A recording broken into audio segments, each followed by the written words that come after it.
Hey guys, welcome to example 6 of 9.1. We're doing combinations now, or combinations and permutations actually. And combinations or permutations differ only by just a little bit in their formulas. If you take a look right over here, notice combination formula is almost the same, except you have this little r factorial in the denominator. The first thing you want to think about when you're dividing by an r factorial is that, well, your total number of arrangements will be less, right? You're dividing by another number. So right over here, I made a little table. You can copy it down, but notice number of arrangements, permutations have more and combinations have less relative to if n and r are the same. And the key thing here is that order matters for permutation and does not for combinations. And for example 6, we have a few examples to go through. So let's take a look at example 6. And it says, in each of the following scenarios, tell whether permutations ordered or combinations unordered are described. A president, vice president, and secretary are chosen from 25 garden club, 25-member garden club. So here, if I have 25 people and I only have 3 spots, the question is it 25P3 or 25C3? And the key thing to understand here is that in the first spot, that spot represents the president.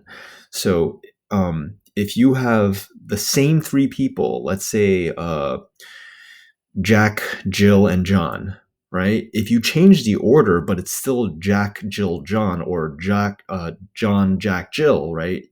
Those are 2 different presidential parties, right? Because that set, it's a different president, even though it's the same people. So in this case, we want to say those are distinguishable permutations. And in this case, the order did matter, and we'd have more of them, right? Because again, you don't want to say John, Jack, Jill, and Jack, Jill, John. You don't want to say those are duplicates. Those are different running situations. So this would be a permutation, and it would be 25P3. Okay. Again, the order mattered, and we'll have more arrangements because of that. Let's go to B. A cook chooses 5 potatoes from a bag of 12 to make potato salad. So, let's say, again, if I get to pick 5 potatoes out of 12, so it's 12 something 5. Does it matter if I pick potato 1 first, then 2, then 3?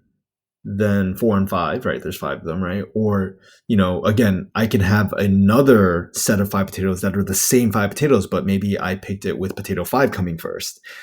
Does that make a difference in this case? And hopefully you're not that picky of an eater, but no, it shouldn't.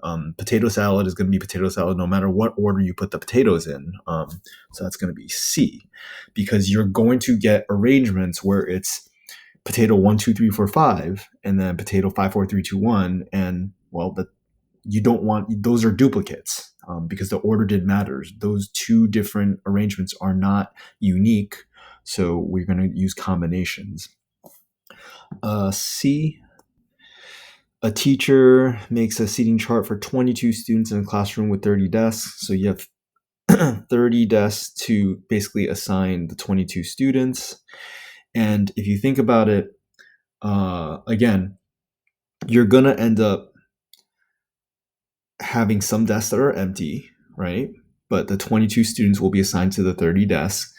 And if it's classroom arrangements, then all of them will have, if it's the same students and the same desks, right? Like that means even though it's the same desks assigned to the students, the order matters because that changes where the student is sitting, right? Because each desk is in a different location. So in this case, we want to use permutations.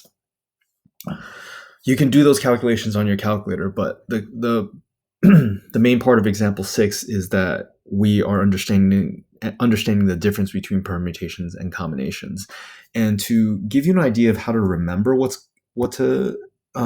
to distinguish the 2 is, you remember how it's called a combination lock? A lot of you guys I don't know the locker situation in our school, but typical combination lock, the cheap ones or the typical ones usually have 40 numbers, and you go right, left, right, and then click, it opens. Well, let's pretend that there's a combination lock and it opens with 8, 16, 32. Would 32, 8, 16 open the lock? We know it wouldn't, right? 1, 2, 3 is not the same thing as 3, 2, 1 as a quote unquote combination. But that then begs the question, well, why is it called a combination lock? And well, if you want to be technical, you should probably call it a permutation lock, because all the permutations of possible arrangements of these of the numbers, the order does matter. And so that's why it's a permutation. You wouldn't want to say, hey, there's 1, 2, 3, and 3, 2, 1. They're the same quote unquote combinations because it's the same numbers, right? Because the order matters. So just remember, combination lock is incorrectly named, which hopefully will help you remember the difference between permutations and combinations. The other thing is over here, it helps me kind of give you guys an idea of why we have this R factorial. I've been talking about it, but here let's actually look at the example. So you have 3 spots, right? Because you have 3 possible numbers for your quote unquote combinations, or we should say permutations. And the idea here is that if it was called a combination lock, again, 32, 8, 16 should also open your lock, and hence we should just remove it from our set. But if you were to use a tree diagram, right? 8, 16, 32. What would the second number be for each one? It would be 16, 32, 8, 32, 8, 16.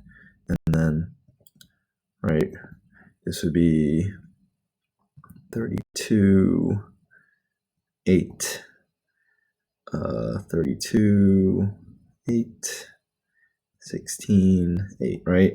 But this is the whole 3 times 2 times 1 business. So why am I showing you this? It's because, again, just to reiterate, if I had the combinations with the same numbers, 32, 8, 16, 16, 8, 32, each one of these branches counts as a unique combination. Hence, they should really be permutations. So these same numbers, how many different ways can I rearrange 3 numbers that are the same? It would be 3 times 2 times 1. And that's why in combinations, you see this division by R factorial, because if we only have 3 spaces and we can rearrange them, that many times, but it's the same numbers, then in combinations, we want to remove them by dividing those out. And that's why there's that extra little R factorial there, which is why when we remove them, there are less possible arrangements. And again, the order doesn't matter because these are the same numbers. Hopefully that helps you remember the difference between permutations and combinations, why there are more permutations and less combinations relative to each other, and the idea of order and why we divide out an R factorial. All right, only a few more examples to go. I'll see you in the next video.